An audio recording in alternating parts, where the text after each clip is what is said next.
Right now, on set, world-renowned economist Jeffrey Sachs. Jeff, good to see you. Good to have you here. Great to be with you. Thank you. You've been talking about this for years. Globalization, as much as many in your school of economic professors out there will tell you it's good, it's good, it's going to help everyone. You've said no. You need to think about those that get lost in the middle. Explain.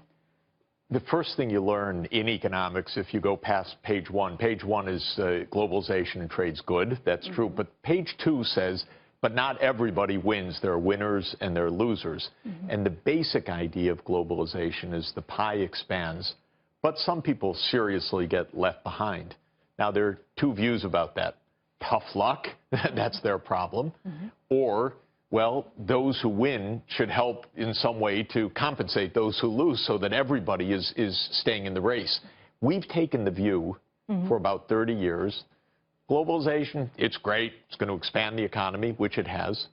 But we don't really care that the gap between the rich and the poor is widening. And what's the problem with that? I mean, as we see this gap between the rich and the poor, we've talked about it a lot on this show. For example, people with capital that have money that they can invest in the stock market, they've benefited from the Fed's policy. Capital moves. That's the point. Capital can go to its highest return anywhere in the world.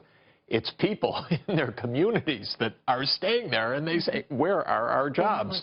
Or the company's saying, look, you want a job, you have to take a 25% pay cut.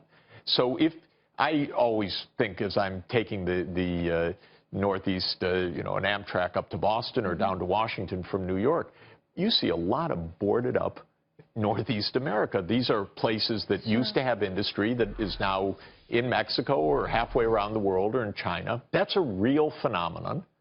Globalization has expanded the overall size of the economy. Boy, have there been winners, but there are a lot of losers. And Americans are losing. Middle-class Americans are losing. Well, the middle class has just disappeared. The top has really benefited.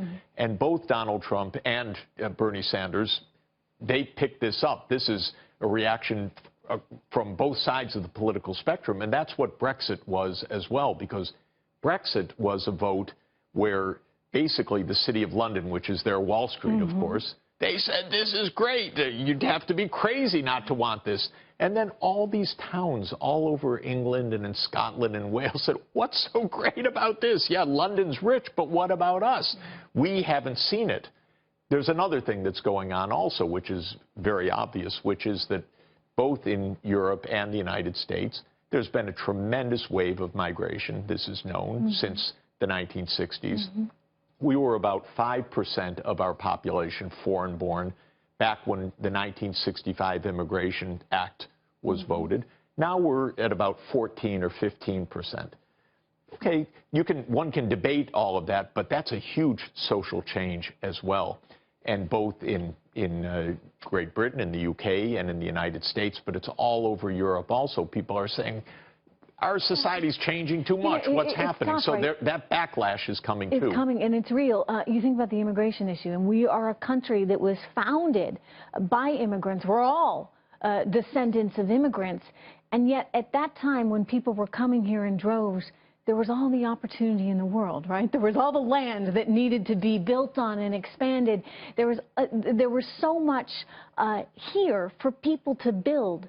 But we don't have all that here We've anymore. Also kind of gone through waves. If you look at this simple statistic, the share of the population at any time that is foreign-born, it reached a peak around 1920 of around 15%. That was the peak.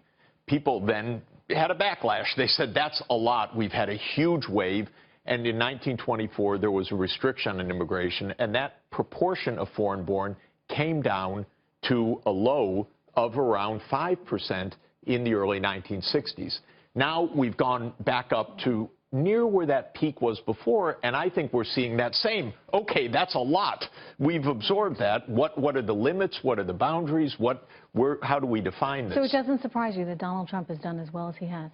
It doesn't surprise me, because I've been saying all along that the elites, and this is on both sides, both the Democrats and the Republicans, are having a great time making a big party, but there are lots of people in this country that are not feeling that.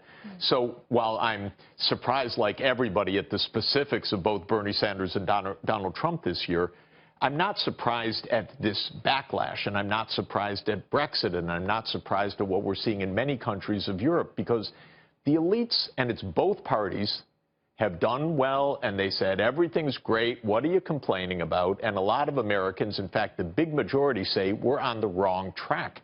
And the mainstream politicians haven't gotten it. Get it. Jeff, it's so good to see you, and I hope you come back because we're out of time, but I want to talk about how you think we can fix all this, okay? Let's continue. That's great. Jeff, thank you so much. Jeffrey Sachs, everyone. The Republican